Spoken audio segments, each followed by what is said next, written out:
You are listening to an exclusive interview on Bass Musician Magazine. The interview starts now. Hey everybody, this is Raul for Bass Musician Magazine, and today we have the great honor and pleasure of speaking with bassist, composer, arranger, musical director, jack of all trades, enorme poder, Oskar Cartaya.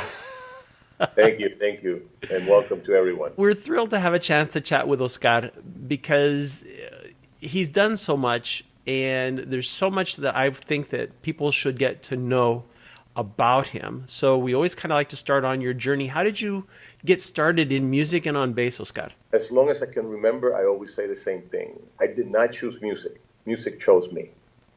As a kid, I got documentation of me since I was like age 3, playing a little piano, a plastic guitar, a little drum set. That was always, I wanted to be 2 things, either a baseball player or a musician. Didn't have, there's no photos of me as a policeman, a fireman, an astronaut, a soldier, never. I kept on evolving. As I grew up, I started playing baseball. And my grandfather played professional baseball in the Caribbean. And my father played like AAA, so the baseball lineage was already there. So they're thinking, oh, well, maybe.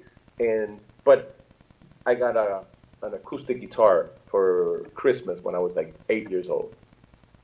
I used to play my acoustic guitar, and I learned, there was a person that used to come to my house for like, I think it was $250 a lesson, home. He would come to my house and teach for an hour for like $250. And I learned like Cielito Lindo and all these songs. And then one day at age 10, I just said, the bass. The bass popped in my head like if it was a revelation, an epiphany or something. I just went, the bass.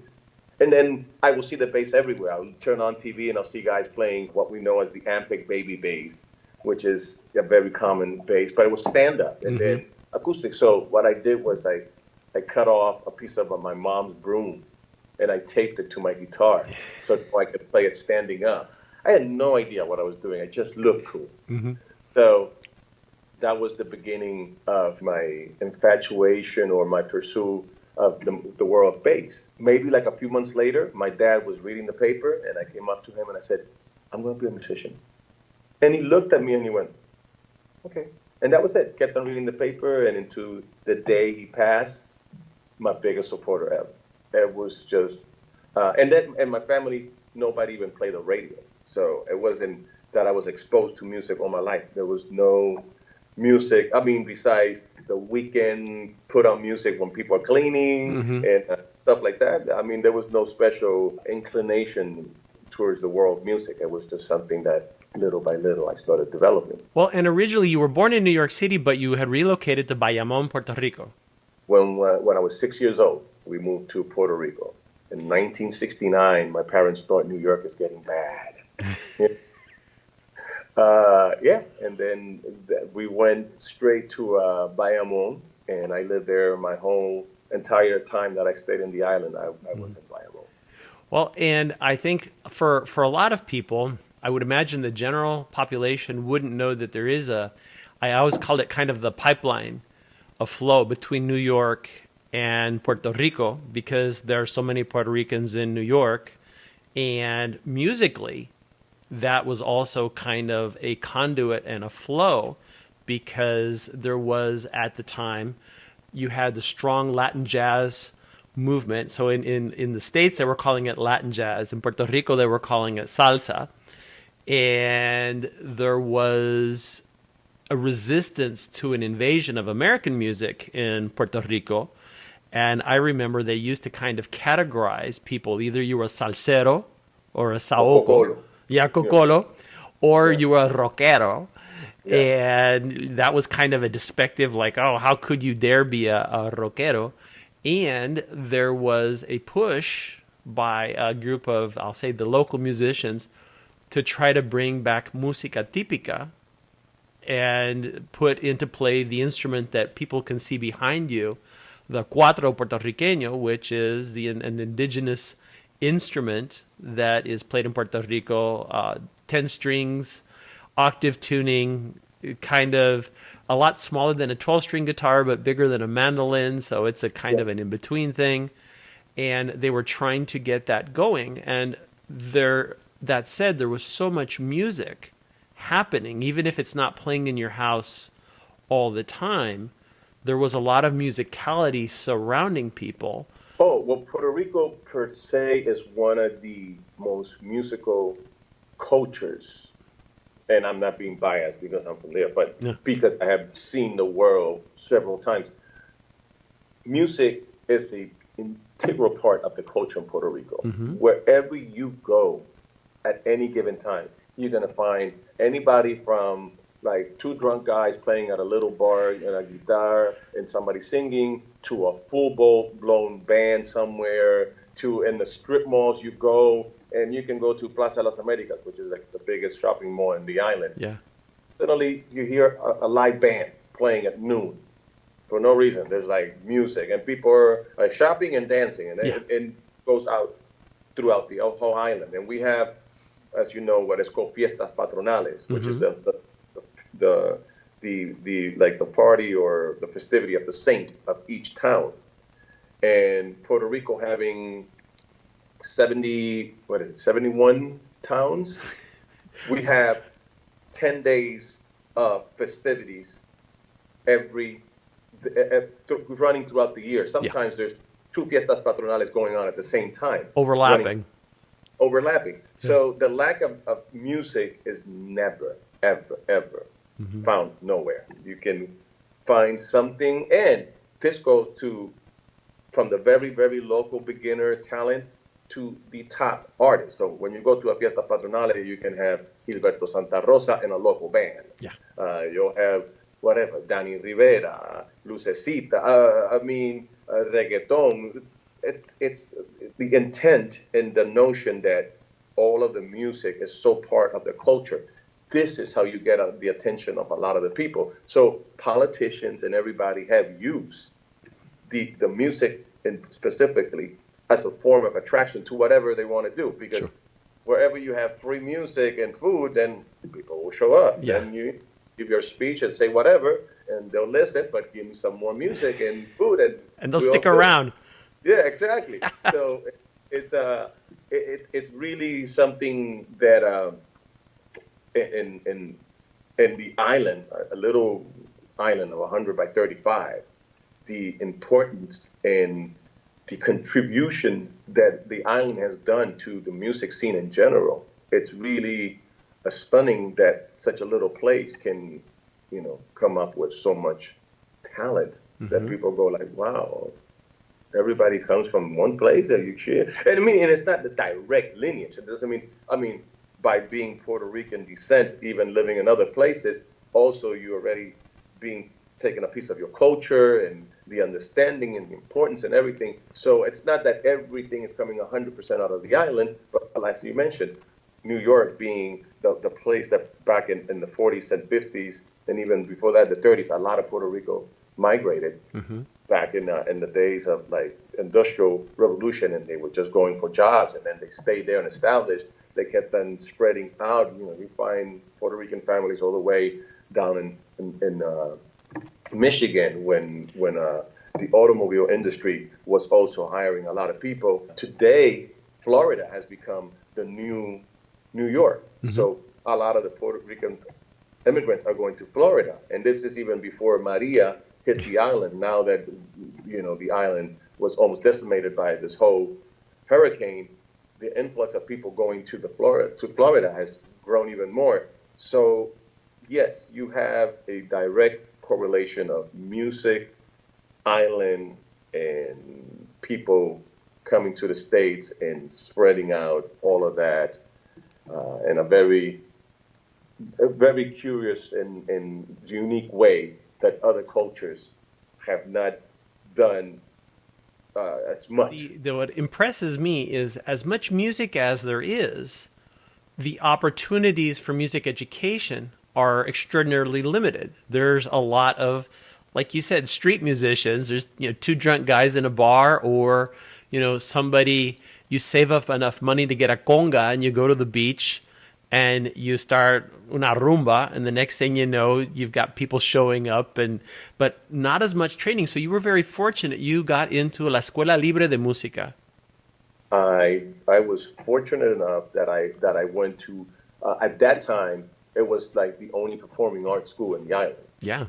Now throughout the years, Caguas has had a Libre de Música, Carolina, there's still the Atorrey one. So there's been other schools that have come up with the same purpose, which for those of you that are not too familiar, just think of faith. You know, it's the same thing. People dancing in the hallways, you know, there's a song and dance everywhere. That's what La Escuela Libre de Música was. It was a performing arts schools which had acting, music, and dance all in one body. And then you can do your academics at one point, at one time of the day, and your music at the other half of the day. So that's why the hours of the school were from 7:30 a.m. to 5:30 in the afternoon. Wow. Which today, by any standard, that will be like a torture for any that you want to like pretty much imprison for all those hours in a school. Mm-hmm. But at that time, it just seemed completely normal that, you know, I show up at school, I'm there by 7:30, and then I leave at 5:30. And I'll do it again tomorrow. Well, and comparatively, like my middle school, I think we started at 8 and we left by 1. And I was always kind of surprised. I'm like, that's it? That's the day's over? Okay. I'll go play. So it is an extensive, concentrated kind of academic, but in addition, just getting there. And you mentioned that you had to deal with public transportation, which I will point out, unlike in the U.S., is a little less than reliable. No. I mean, I mean, I don't want to make it sound like I'm from like the dinosaur days, but in the 70s in Puerto Rico, towns are every town had what they call el pueblo, which that will be the equivalent of downtown. So each of the towns that you lived had a downtown. So to get from my part of where I lived to downtown, it was like a 20 to 30-minute drive in what we call guagua pública, which will be like a van. Really, it's like the commerce was completely anybody can get like a guaguita pública. You just had to buy a van, go get a permit, and now you take people back and forth from wherever little parts outside of the town to downtown. Once you got to downtown, now you take mass transit. In those days, called la AMA. Mm-hmm. And that's the bigger, city bus. And rush hour, it's something that's always had happened. From my hometown of Bayamon to San Juan, it was at least an hour at that time in the morning to get from point A to point B. So you got 20 minutes in one end, an hour in another. So let's say an hour and a half. So for me to be at school at 7:30, I had to be out of my door no later than 5:30 in the morning. Between 6 and 5:30, that was my deadline, and keep my fingers crossed that there was no accident, rain wasn't too bad, everything. I will get to school and spend my whole day. And then when I came back home, I had another hour and a half. So I really won't be getting back to my house until like maybe 7 o'clock at night. And again, I never thought that was like odd or like I think that I was doing what I wanted to do so bad. It was my music. The environment of the school and all the people, some of my best, closest, dear friends in this world are the guys that I met at that school that are still performing musicians, and they have done incredibly well for themselves in the field of the arts. We met at that point, and we will spend the whole day making music, and then we'll take the science class and jet out and go jam and play. And my first instrument was acoustic bass. So I played in youth symphony orchestra, chamber orchestra, you name it, all of it throughout my whole tenure at the school. It wasn't into junior year or my senior year. Right before, like maybe, yeah, like it wasn't, I want to say my junior year, that I found out electric bass. And it was like, whoa, okay, what is this?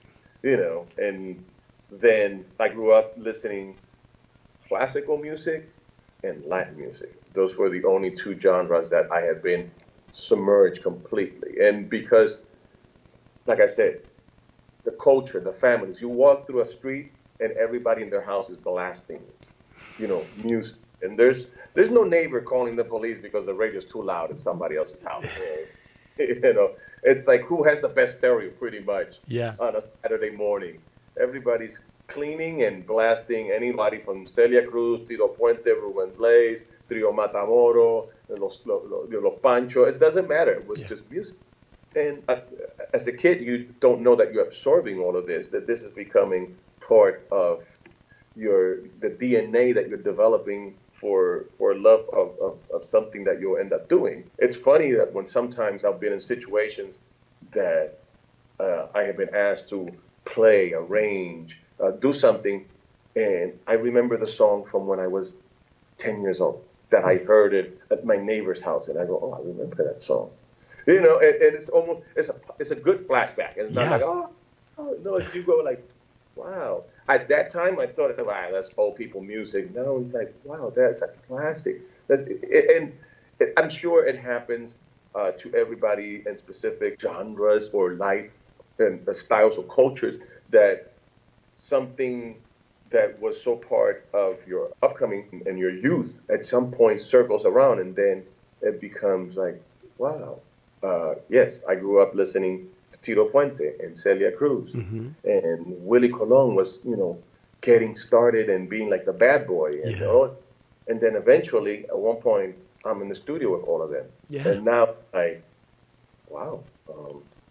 remember listening to these guys and saving saving $3 to go buy the record, and listening it back in, beginning to end, reading every letter that was written in the credit. I will read everything, and listen to it again. And now they're creating that same music that they did at some point, and hopefully somebody else is paying attention to details as much, and submerging themselves and going like, oh my God, so and so is playing it. So it's an incredible dynamic to be part of it and involved and figure out this is how it affected me.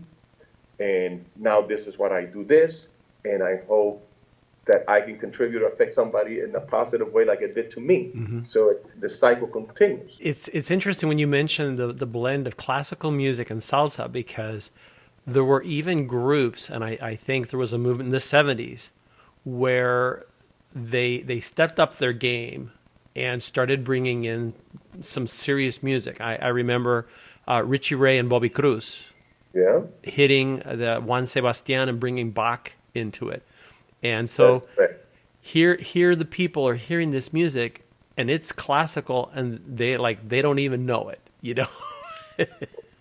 Yeah, they're just thinking, wow, that Richie Ray, he's really playing some cool stuff. Like, yeah. No, it's like, he didn't make that up. He's incorporating something else.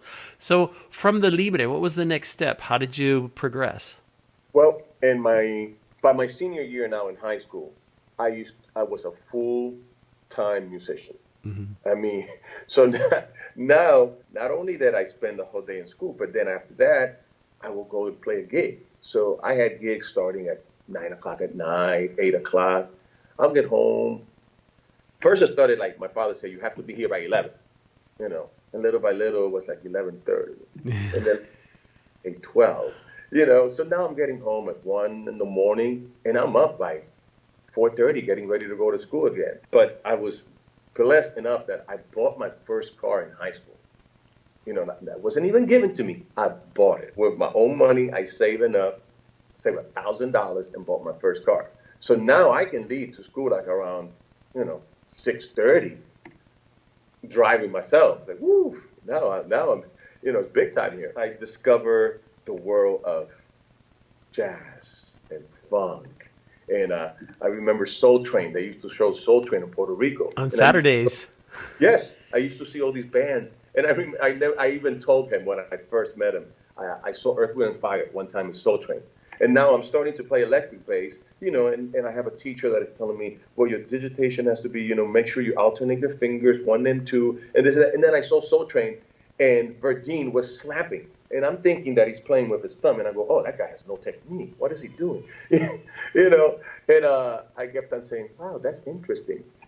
And a friend of mine came to school one day, and he brought a Return to Forever album that had, the whole photo in the back, and Stanley is there with an acoustic bass and it's alembic, and he has a big afro and the whole nine yards. And and the guy goes, "Man, you look like this guy." And I look at him and I go like, "Yeah, because I had like a quasi afro. It wasn't a real afro. I just wanted to have an afro, so I would like use a cone out with my hair." Yeah. And I'm looking at Stanley with the Return to Forever album and looking at myself and going like, "Yeah, like, well, he plays electric and upright like me, So fast forward years later when I meet Stanley, and now we are very close friends. We all, I laugh about it. I said, "Man, you saw this? I thought I was you." And he's like, "Yeah, right. Okay, we're going back and forth." But that's the path that life takes, that you don't have the wildest dream. By my senior year now, I discover Jaco.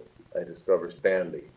The first person that I saw in a magazine that was playing this other style of music that now is starting to take over my existence, that wasn't an American person, was Abraham Laborio. That I read an article on Guitar Player when I saw that he was Mexican. I went, "Oh, you're Latino. Oh my God." So now I'm obsessed with A, because he is like, well, he can do it. Yes, he can play it. Mm-hmm. And soon after I graduated high school, I went to the Conservatory of Music in Puerto Rico for 1 year. And I have, and to this day, my biggest mentor and friend and big brother is a gentleman by the name of Junior Irizarry. And he's been one of the top bassists in the islands for the last 4 decades. Once I started playing electric bass, that was the guy that was playing everything. So I started, like, I was obsessed. I will show up to his gigs everywhere just so he can give me lessons. It was like, what is wrong with this kid? Leave me alone. So to the point that I won him over, and then he became like my mentor and friend. And he's like, "Come over and let's do this." And he saw the genuine desire that I had of learning the instrument. Mm-hmm. So I took over his job at one of the main hotels in the island when I was 17 years old. I don't know. I want to say I was making like $500 a week in 1980. Oh, yeah. Which that will be the equivalent of a few $1,000s today. Mm-hmm. At age 17. I mean, like, I got no worries whatsoever. I live at home. I'm a kid. So it was very tempting. I'm like, this is pretty good. And Junior sat with me and he said, "Listen, I'm going to tell you something. You hit the top of the ceiling right now. This is not going to change. This is what you got for the rest of your life." Meaning the circuit that I was already involved with, that was the creme of the creme in the island. And he said, "You can stay here and just keep on doing this. Just don't set your sights on anything higher, because this is what the island has to offer. But you can go and adventure." And he handed me an application for what it was at the time, BIT. And that was a place that he was interested in going in. He had just had his firstborn had arrived, and now it changed. He went from like being a guy with his wife that he can pick up and leave. Now they had a kid. So in other words, he started living vicariously through me, and he said, "You can do this." Mm. Like, really? I had not heard about BIT. I had no idea. I could throw a dart and maybe hit California on the map from Puerto Rico. I'm like, okay. And I said, "Let me check it out." So I look at the form. It came with a pamphlet. Now, again, this is 1981. There's no internet to see how the place looks. Sure. What is this? You had a cassette that was like the demo cassette that they sent from the school to give you like an idea of what the school was about, and the pamphlet. That's all what I had. Okay. My best friend had decided to go to Berkeley School of Music. And I was like, do I want to go to Berkeley? But he wanted to do arranging, and I wanted to play. So I said, well, this is a player school. I filled out the form, sent it out. Didn't think I would be getting accepted or anything. And like a few weeks later, I got the reply saying, "Yes, we will welcome you at BIT." And it was like, oh, like guess I'm doing this now. Very And in cool. September of 1982, I packed up my bag. I had saved like $3,000. Playing back then was a fair amount of money. And I came to California and I went to school. And that's been now 36 years that I left the island. So yeah, I came to BIT in 1982. Walked in the building, had no idea of anything. I mean, did not even know where I was going to stay that day. I think I stayed at a hotel for maybe a night or two and then found my roommate, which, and to this day, is a dear friend of mine. So, when you find, what they say about women, when you find a good one, keep her. But that's the same thing with friends. When you find a good friend, you keep them for life. There's no reason of losing touch or contact with them. So I just saw him a couple of weeks ago. He lives in Jacksonville now. And spent some time. But MI was a whole other world for me. I felt like a brand new kid. I have come from a structure in music that everything was very, I don't want to say rigid because it wasn't rigid, but my first 5 or 6 years of schooling were more in the traditional style of music, a lot of reading, ear training, harmony, sight reading in different clefs, and it was the traditional. A lot of the stuff is adapted from like either European, meaning Spaniard, German, methods applied to the music, and very classical oriented. So everything was very formatted, which in one sense was incredibly good because my reading chops at that time were at a superb level. I can read anything. I spend 6-7 hours a day reading music. So you have to get good. There's no two way about it. But I had never tried to memorize things or figure out a scale besides, the typical major scales and stuff with the instrument. But there was no Lydian or Mixolydian or Dorian. It's like, what is that? So I am in a completely new environment now of performing at very high level in something and very poorly at something else. So my classes, when it was sight reading class, I will smoke the teacher. I can read anything. Yeah. When it was the blues class, I couldn't find myself with like a GPS tracker. But where does that other chord come in? So obviously I said, well, I have to work at this. And then that was my obsession of trying to figure out a blues form and finding out what scales and what are the modes and where does this go. And then wanting to memorize things because I was so used to reading that these guys were just to like hold sunglasses. I didn't trust my ear of like, where is this going? And after this chord, what should, I was like, if it's not in the paper, then. So that was my time in LA. My first few months, almost like the first year, was just trying to catch up with that. And again, I had no life, nothing else to do. So I will get up at 7 in the morning, walk Hollywood Boulevard, get to school by 8 a.m. when they open, and they will kick me out at midnight. It was like, at that time they closed the school, and it was like, you got to go, dude. And it's like, come on. It's like, and I'll go home and still play for a little longer and do it again. So I spent like 2 years of my life doing that. And that's when the balancing act started, because now my love for the electric bass had grown more than my acoustic bass. And I really didn't have, I wouldn't say the resource, well, I didn't have an acoustic bass to begin with. And I wasn't doing no acoustic bass gigs either. So the electric bass became my main instrument. And it was like, oh, well, this is what I play. And all my shifting and my thinking and my devotion became to that instrument. And now, I will go to the Baked Potato, which is a club that has been here for many decades.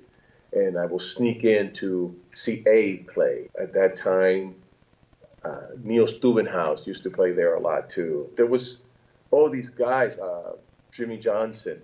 So little by little, I started like shifting my thought. And now, for the last 2 years, I completely stopped listen, not intentionally, but there wasn't that much live music in my surroundings. There was no radio stations or Mm-hmm. anything. So I'm listening to what was the sound at that era. Weather Report, Return to Forever, Herbie Hancock and the Headhunters. Mm-hmm. Then the more contemporary sound were like David Sanborn, Tom Scott and the LA New York Express. So once you hear that, then you want to figure out, well, and then I started going backwards and listening to Miles and Train and Charlie Parker and Thelonious Monk and Mingus and then Roy Brown and then now so I'm like there was a movie, I can't remember what it was. I think it was like number 5.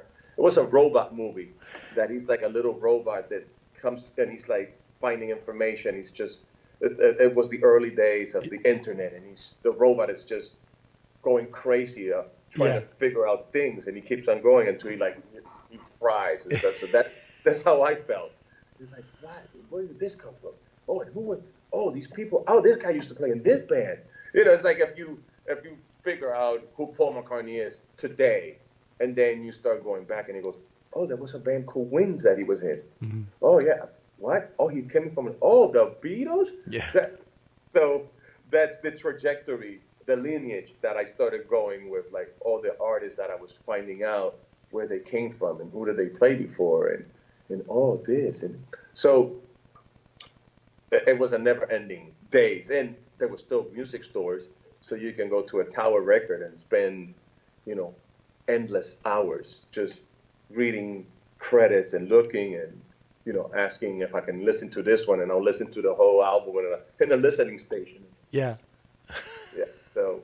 And so from there, you finished at MI, and of course, LA is a great music scene. Yeah. Because a lot of stuff is happening there.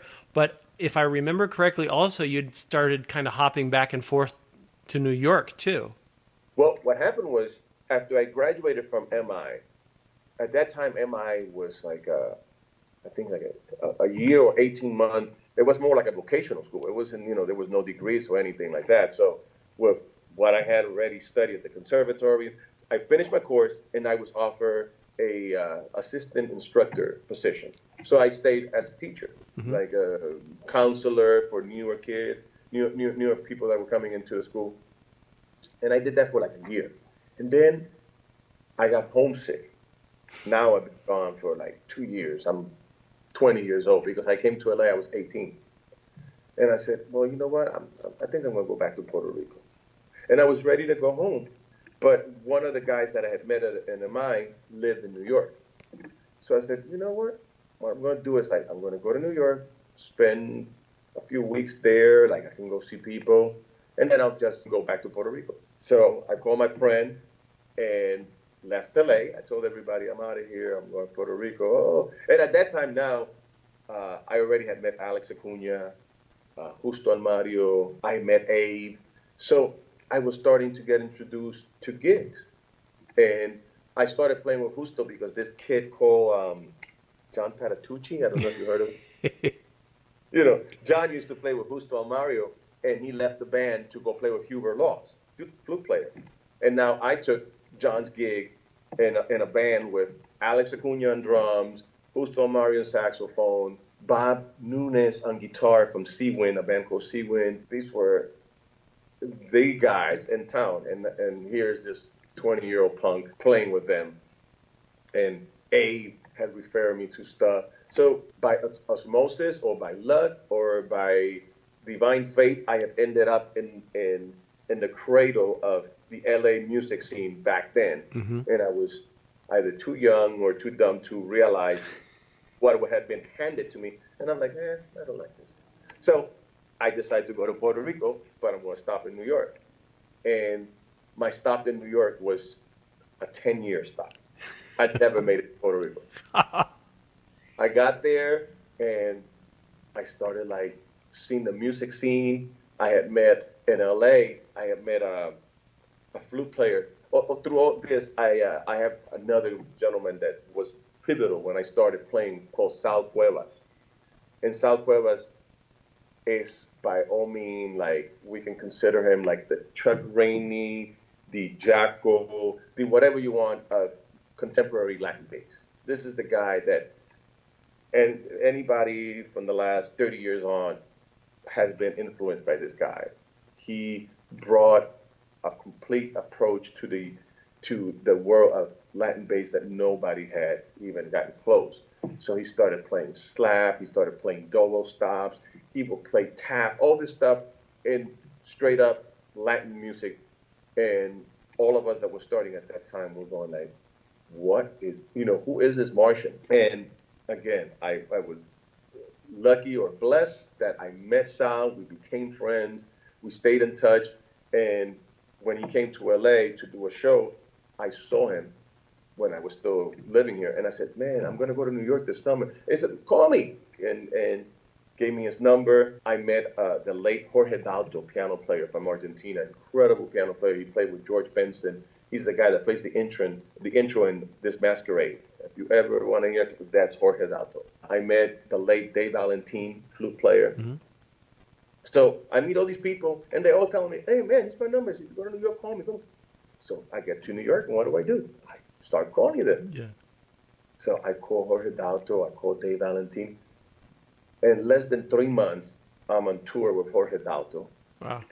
I started playing with Dave Valentin. Sal recommends me to a gig with Willie Colon, and I end up staying with Willie Colon almost for 2 years, MDing the group. I mean, so things just started to happen. And again, I never left New York. It was the longest 2 weeks ever. So I stayed in New York for 10 years, from 1984 to 1994. That was, I think, we don't want to underestimate the years to come, but those were definitely some of the best years ever in my life, because 20-year-old young man in New York City at the prime of music happening. I mean, like, at that time, you go to the Village and you go see, as a bassist, Marcus Miller was playing in one club. Will Lee will be playing across the street. Mm-hmm. Anthony Jackson was playing 2 blocks up. Neo Jason is, doing something else. Francisco Centeno. I mean, every bass player that you can dream of. Ron Carter was like swinging. There was no excuse to not go out and see somebody. Mm-hmm. And it was just like, holy cow. And then, like every city, you start making your little name and people call you, and then this guy refers you to this and that and that. And after like 4 years of banging around the city, that's when the Spiral gig came about.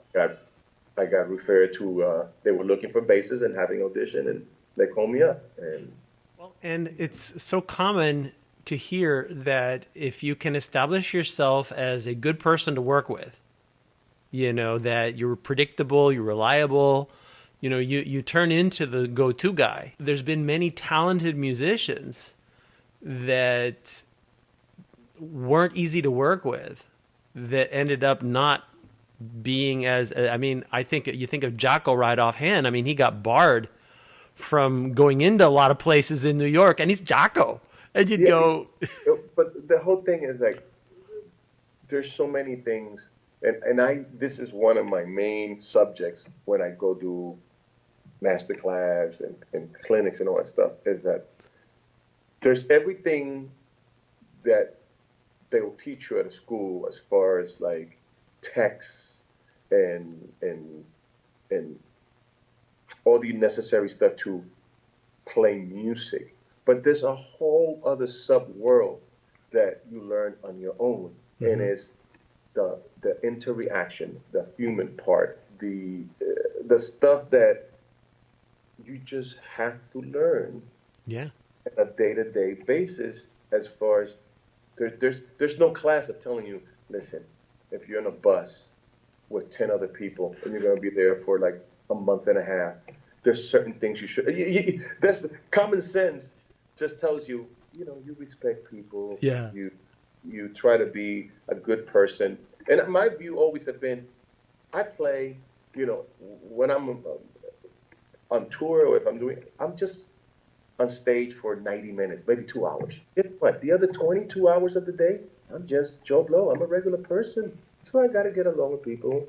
I got to try to be the best, nicest, kindest person that I can. I to help others. So this egocentric mentality of like I'm a star 24/7 doesn't apply. I mean, like, and when you see people like that, usually then there's the consequences of the baggage that comes along with it. You know, nobody at my local supermarket knows who I am. You know, I'm just another guy buying groceries. Mm-hmm.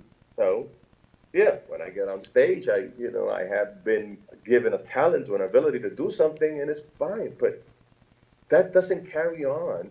And life is all about every single moment. And, you did your job, you did well. You don't see no dentist walking with his mask down here, around Starbucks and, little tools going like, yeah, I'm a dentist. Yeah. But us musicians, some people, like, it goes really to the head, and they're like really a constant rock star 24/7 trying to, impulse their way on whatever they want or do because of that. And exactly. It doesn't go sometimes. I agree. So moving past that point, kind of coming more to current, you're back in LA now. Which was another unplanned situation. There we go.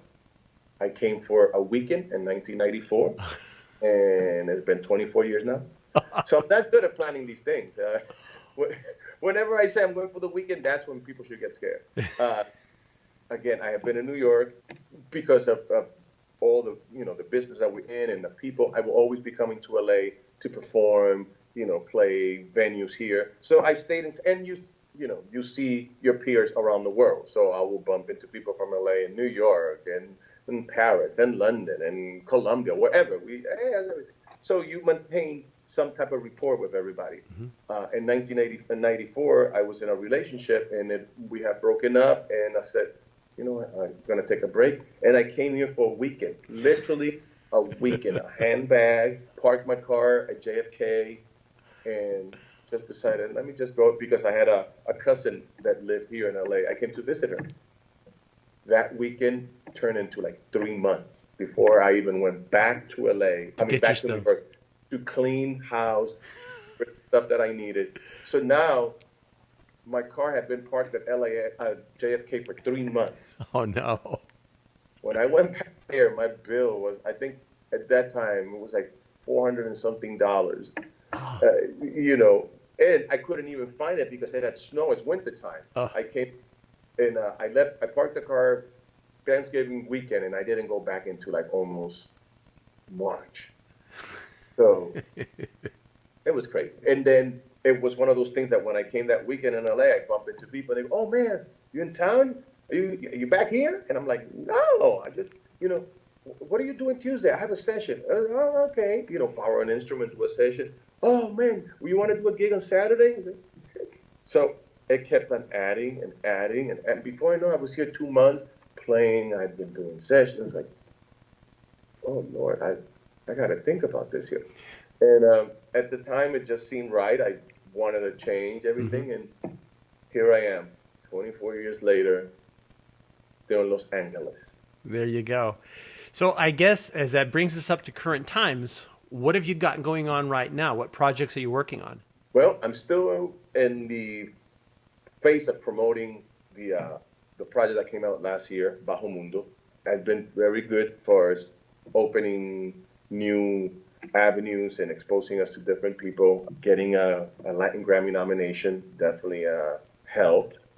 And it's been an ongoing process of dividing your time between this is what I want to do, and I still have to do this. I mean, I still work with a lot of people as a sideman, and it's a lot of my good friends, everybody from Jonathan Butler to Israel Houghton to, different artists that I will do anywhere from session work to going out on the road. And then I keep on pursuing my project. I'm trying to be the band leader, be the booking agent, be the manager, be the one-man show that is starting to get easier and easier because now some other people have come in to help and assist. So it frees me up for more time, what I can do best, which is create. It's always important because us bass players are such gear hounds. Well, I always like to mention what gear you're using to get your voice with what you're doing. I'm pretty much a dinosaur when it comes to my key, meaning that I stick to some of my stuff forever. I still play my TBS, which is known in the business, the Black Sadowski. That bass that when Roger first started doing basses, he had been a repair person in New York City, very well known for everybody in the industry for many years. And then when he finally started his line of Sadowski basses, he asked 3 people to see if they wanted to come on board. And it was Will Lee, the late T-Bone Walker, bass player with Hall & Oates, and he used to play Saturday Night Live and everybody, and myself. So we were the first 3 guys that came on board with Sadowski basses.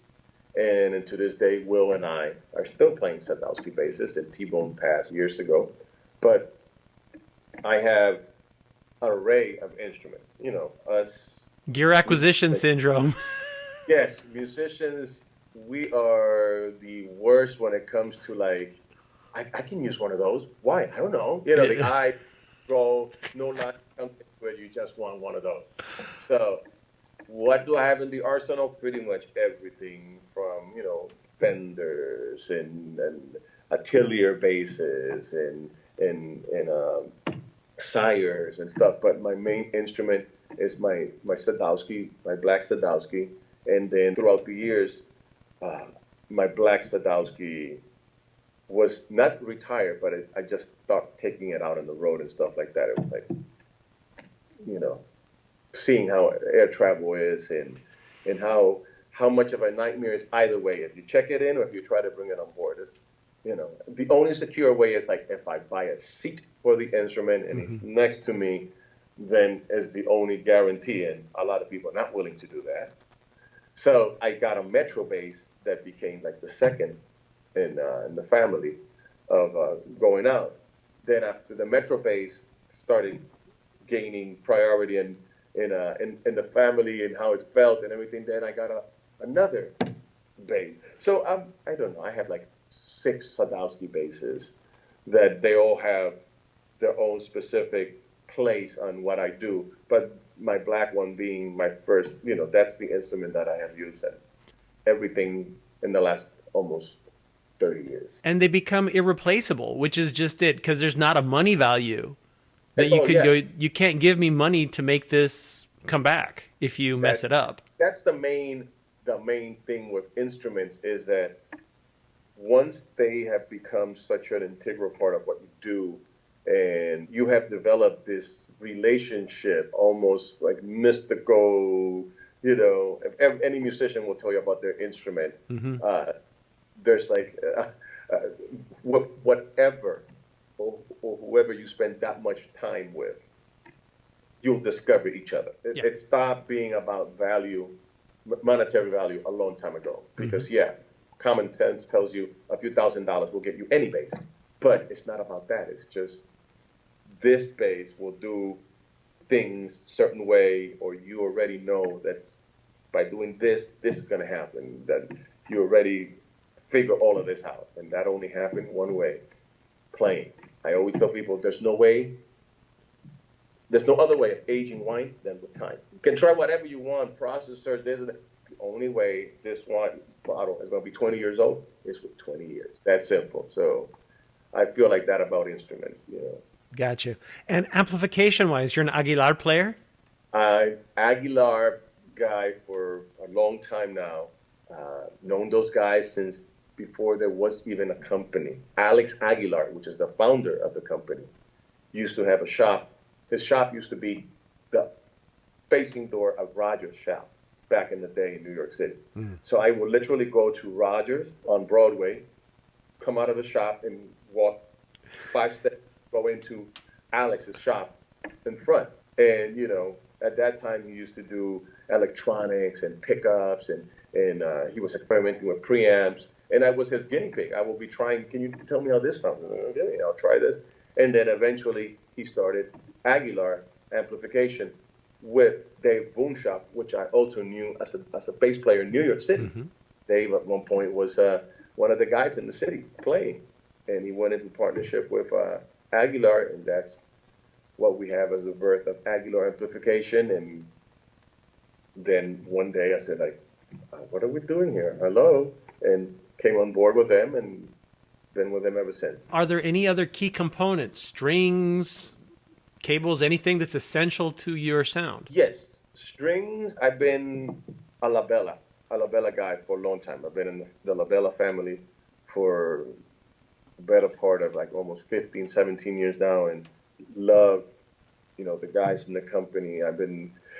One of the things with me and my companies is that, like I mentioned before, the music thing, it's what perhaps maybe gets me in touch with these people. But once we start dealing with each other and I know the person and you start knowing more about them and then about yourself, then it becomes more of a personal relationship. Once your values and your goals in life are similar, then there's a more of a connection. And then, yeah, I happen to play their instrument or use their string, but they're really my friends. Sure. And if we didn't have the instrument or the strings, I will still call you and say how's everything and ask for the kids and how's the wife. And so, yeah, I learned at a very early time in this business not to be allured by dangling carrots with everybody, because I know a lot of people, and I'm not criticizing them, that's their choosing, but you're bouncing from company to company every few months because somebody gives you one of these, or you can get two of those, and it's funny how all this moves, because the one person that perhaps you like were not so kind in this company, and then you left to go to be this company, then this guy becomes the head person of this other company, and now you're trying to get here, and you go like, oops, oh, yeah, I guess it was that, and it's ironic. So when you're straight up and honest, and I have told many people throughout my years, listen, man, I really respect what you're doing. It's not what I do, so I don't want to I would love to take one of those, but honestly, I'm not going to use it. Mm-hmm. So, and that has gave me more respect that if I take it and I go, oh, this is great. Oh, man, unbelievable, the best. And then I'm, sitting in the corner of my house somewhere, like never using it. Yeah. And again, we all know each other. The word gets out. So, yeah, you want to be able to be known as a fair, straight shooter guy. Yeah, oh, no, cool. Yeah, I like him, he'll tell you. And to do that, you have to live it. You just don't have to say, you have to live it. So my amp, my bass, my string, I have tried. Strings is a tricky thing in this business, because it's crazy how some instruments, for whatever incredible, inexplicable reason, some strings just don't react the same way. And I mean, of course, we're talking about wood, which is a element of life. It's air, water, everything creating one instrument. Mm-hmm. And now you're trying to force it upon something, and it may not work. So I have tried different strings throughout the years and see how it plays, but always my main company being La Bella. But I have dabbled with everybody from Dean Markley to Dunlap. It's been the last company that I've been using, and you want to do what is best for your sound. Not like I have to use this because it's this. No, I mean, we're realistic. Mm-hmm. Does it happen with this? Let's try this. And, oh, this sounds good. Okay. Looking ahead, what future projects do you have in mind that either you would like to do or you're actually kind of having the works? It's a couple of interesting things going on. One of them, I reunited with a dear friend from back in the Performing Arts School, known for his incredible God-given athletic ability, which is the gentleman known as Bernie Williams, baseball player for the New York Yankees, championship, center field, everything, but an incredible guitarist. Really? He studied guitar school, and after his baseball career, he dove himself into music 100%, and now he is a phenomenal guitar player. And recently, another friend of mine called Pepe Jimenez, that we all went to the same Performing Arts School. One lives in New York, one is in Vegas. I'm here in LA. We decided we got to make this happen. So we're cooking something of trying to get a Puerto Rican power trio. Very cool. Going. Yeah. So that's one of the things that we're is brewing. Israel Houghton, which is a contemporary Christian artist that I worked with him last year. We produced an album for his wife. It was a Christmas album of Puerto Rican music. Oh. But you know, his wife is half Puerto Rican, and she's been wanting to do a Christmas album. I got to get you a copy of that. You're going to love it because it's everything from, you know, Si no me dan de beber lloro, to, you know, Yo tenía una luz, everything. But, you know, they brought me in to give it a twist of how to make this still a traditional song CD, but with more of the contemporary flavor. Mm-hmm. So we put out that CD, and it went #1 on Latin charts and on the iTunes for like the first couple of weeks that it came out. So wow, that was Well, I should interject for people that have not been in Puerto Rico at Christmas time. Basically, from December 1st from the evening of Thanksgiving. End of Thanksgiving, yeah. After you eat the turkey and everything, it's like, okay, now, it's Christmas. Boom, it's on. Until after Three Kings. So you get up to Octavitas. Yes, exactly. Octavitas comes the word, you know, Octavitas will be like little 8. Yes. And just 8 days after the last day of the Three Kings, which is January 6th, mm-hmm. they needed another 8 days because they already had a month of partying and that wasn't enough. Yeah. So mid-January. So for those of you wondering, what do these people are talking about? Christmas in Puerto Rico will start the eve of Thanksgiving and it will go to mid-January. And when I say Christmas, we mostly mean the spirit of Christmas. Yes. The festivity, the joy of going out, of party, of eating, celebrating, meeting people, going to other people's house. We have this thing called parranda, which is pretty much an instant party. Like add water and you have a party outside your door at 2 a.m. on a Tuesday. Yeah. Completely legal. Don't worry. And they always open and let people in. Yeah. And people come in. They'll have things to drink, eat. Neighbors come on by. They join. And then like around 2 hours of this, they go, who do we go now? Yeah. Whose house do we? And they'll go, oh, let's go to Raul's house. And everybody gets in the cars. And now Raul gets a party at 4 a.m. in front of his house. And then like around 6:30, people go to their houses, take a bath, and go to work. Yeah. Yeah. And that's why if you have any official business that you need done from about the end of Thanksgiving into January, forget about it. It's probably not going to happen. It's hard. It is. But that festive environment and the whole Christmas thing, and as I was kind of saying, I mean, you know, if you work in an office environment, the guitars show up, the sticks, the clave, the maracas, and they start the parrandas around the office or in schools. We'd go from classroom to classroom, you know, and it's kind of like, how does anybody get anything done? Which is why the Puerto Ricans are some of the happiest people. Which brings us to that on the planet. The economy is not very good right now. No. Political flow of the island, it's at its worst. We were already being hindered by one of the biggest deficits in the history of the island. And this is before Maria hit almost a year ago. And people are still without power, without water, 11 months later. Technically, June 1st, the new hurricane season started. So now the island is almost destined to be hit with something else. Again, we don't know about what magnitude, but it is bound to happen. I say all of this just to say that the spirit of the people is the only thing that cannot be broken and is resilient. Mm-hmm. So among all this tragedy and things going on, Puerto Ricans will still keep a smile. They will still open your door and give you some coffee and something to eat. And if there's a party, it's a party. Yeah. Everybody dances and have a good time, and then they worry about how to solve their nightmare the next day. Yeah. So totally. It is. It's just an amazing everything you just said, but that happiness, which has also carried them through some. I mean, times are hard now.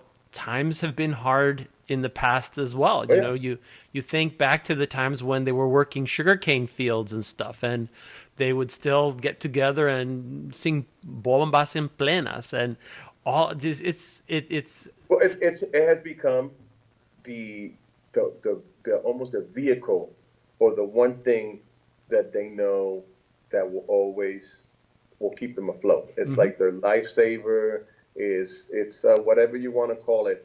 It's that one thing that nobody or nothing can take away from you. If it's sad, if it's hot, if it's bad, if it's crazy, whatever the circumstance might be around you, there's one thing that the inner spirit will use to lift itself up, and it's the music. It's the joy of something. We have songs of like "Mataron a Elena," that they killed this lady, Elena. They killed Elena. Yeah. They killed Elena. And it's like, really? They thought about, yeah, if you don't give me if you don't give me something to drink, I'll cry. Yeah. Me dan de beber. So we'll figure out a way of making the darkest or saddest thing something about celebration. Yeah. Yeah. So that I don't forget, if people want to follow what you're doing, because you've got so much going on, OskarCartaya.com. There you go. Yes, OskarCartaya.com. You can always follow me also on Instagram at Oskar Cartaya, or my Facebook page, also Oskar Cartaya. Hopefully, we'll get some questions or some interest from your viewers, and we're here to answer whatever we can possibly can, and say thank you, Raul, for taking this time and giving me this platform and this format to give a little insight look at people and my madness. Well, we appreciate greatly you taking time to share your journey and all of this with us. Folks, you've seen him here. Make sure you stay on top of what Oskar is doing. Oskar Cartaya coming to you live on Bass Musician Magazine. Thanks for bassing out with us here on BassMusicianMagazine.com.